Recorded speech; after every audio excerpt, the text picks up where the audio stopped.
Assalamualaikum warahmatullahi wabarakatuh.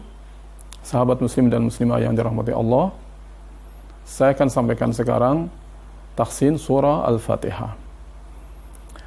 Tahsin Al-Quran sangat penting karena dia memastikan bacaan Al-Quran kita sesuai dengan standar ilmu tajwid.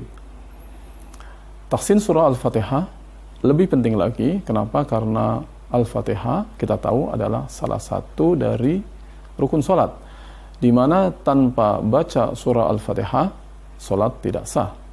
La salata liman lam yaqra bi fatihatil kitab.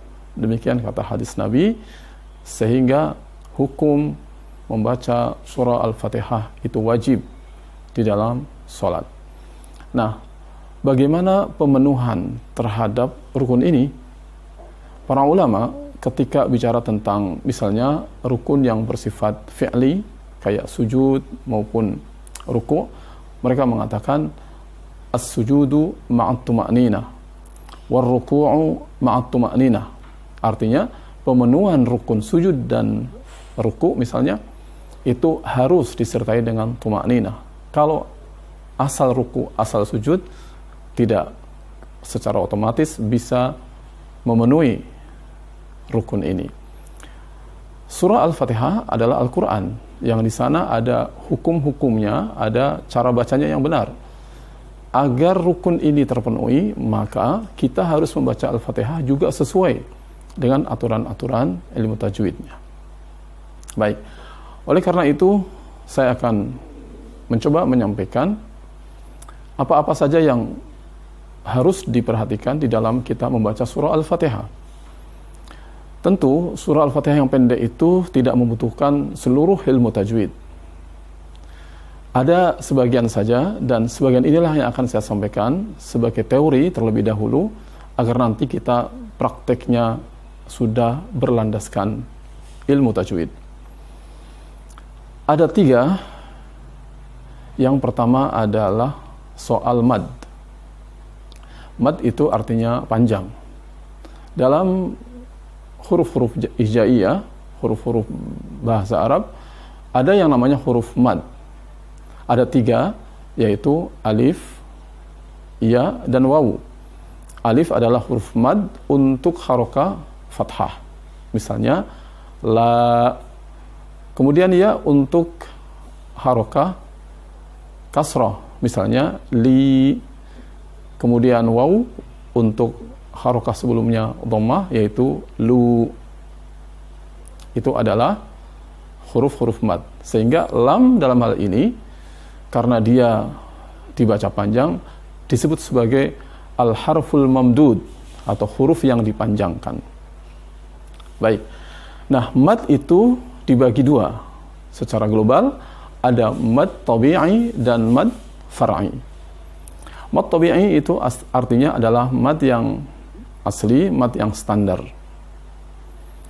yaitu memanjangkan huruf yang disebabkan oleh adanya huruf mad itu tanpa ada faktor yang lain. Nah, berapa panjang mad tabi'i? Panjangnya adalah 2 huruf. Bagaimana prakteknya? Jadi begini, setiap huruf itu bacaannya adalah ketika di fathah misalnya disebut satu harokah, itu satu ketukan. Lam di fathah bunyinya adalah la. Lam di kasrah bunyinya li. Lam di dhammah bunyinya lu. La, li, lu. Tidak boleh dibaca panjang, misalnya la, li, lu. Tidak boleh. Itu bacaan satu huruf atau satu harokat. Nah, panjang mad tabi'i adalah 2 harokat atau 2 huruf. Sehingga ketika lam alif, maka bacanya adalah lala. Seakan-akan 2 huruf lam.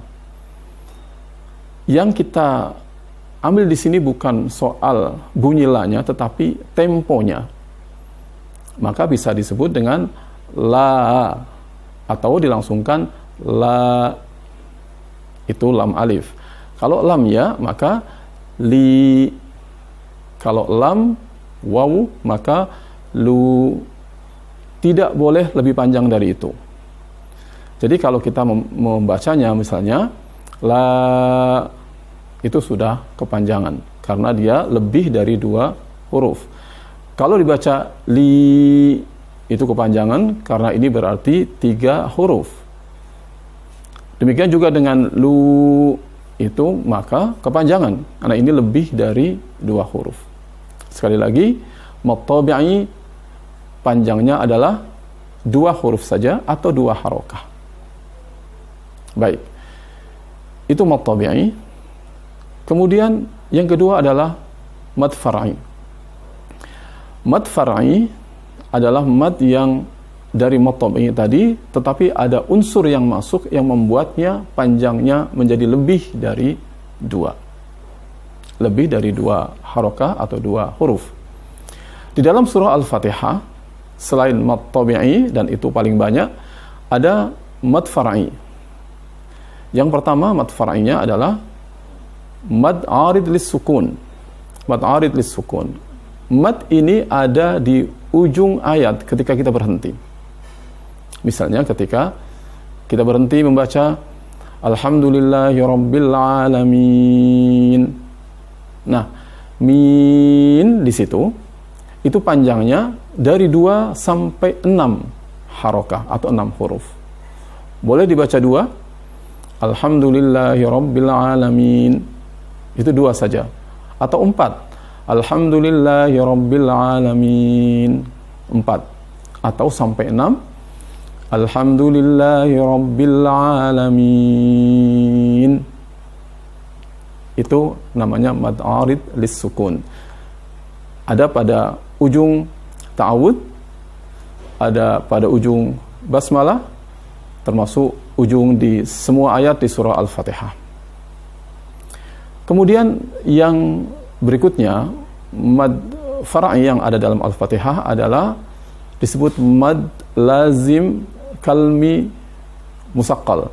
Itu ada pada kalimat terakhir, waladdallin. Baik ya, untuk linnya itu masuk kategori mad arid lis sukun, tetapi dal itu wajib dibaca 6 harokah, wajib 6 harokah atau 6 huruf, yaitu setiap huruf mamdud, ya, dha di situ mamdud, kemudian ketemu dengan tasydid dal, ini wajib dibaca panjang, tidak ada pilihan. Kalau mad arid lis sukun boleh 2, boleh 4, boleh 6. Kalau mad ini mad lazim kalmi musaqqal namanya, itu wajib dibaca 6 huruf atau 6 harokah, sehingga baca kita waladdallin. Ya, itu soal mad. Kemudian yang ada juga di dalam surah Al-Fatihah adalah soal idhar, bacaan idhar, yaitu nun sakinah atau nun mati ketemu ain, anna, bacaan idhar. Kemudian selain itu adalah mim sakinah, an'amta, amta, mim sakinah ketemu ta. Ini juga disebut bacaan idhar, namanya idhar syafawi. Kemudian alaihim ghai, alaihim ghai, mim sakinah ketemu ghain, ketemu ghain. Nah, dalam kaidah disebutkan bahwa setiap mim sakinah, mim mati, ketemu selain huruf mim itu sendiri dan huruf ba, maka dia dibaca idhar. Amta ketemu ta. Kemudian alaihim ghai ketemu ghain. Dan nanti setelah itu ghairil maghdubi alaihim wa, him wa, ini juga bacaan izhar. Bahkan oleh para ulama tajwid, bacaan yang semacam alaihim wa ini harus diperhatikan karena mim sakinah ketemu waw, di mana makhrajnya sangat berdekatan.